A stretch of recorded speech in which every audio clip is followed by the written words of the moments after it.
Hello friends, welcome back to the new tutorial of React Native. So today we are going to learn how to remove or how to disable these warnings in React Native because it doesn't look nice, right? So how to disable such kind of warnings in React Native. So we are going to learn about this one. So those who haven't subscribed my channel yet, please do subscribe my channel and hit like to this video. Okay, and you can also buy me a coffee for this whole series. Okay, so it's up to you. Okay, so let's get started. How we are going to do this? So we have this one, disable yellow warning box. You can see that this one. Okay, so we have a function in native function of React Native. So basically it's a function like log box. It comes with the React Native log box. You need to import this one log box. Okay, let's go and see that.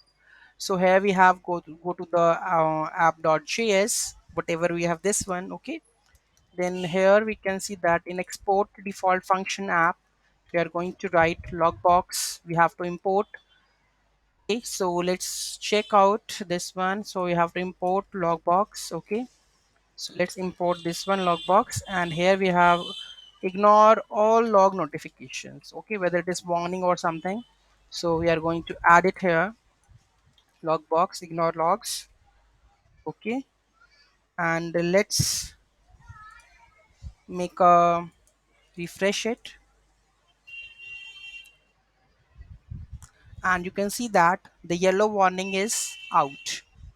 Okay, there is no yellow warnings that we are coming, we have disabled that warnings. Okay, so this is how we can solve that one. So yeah, that's it. So in the coming videos we will see the swipe, React Native swipe gestures.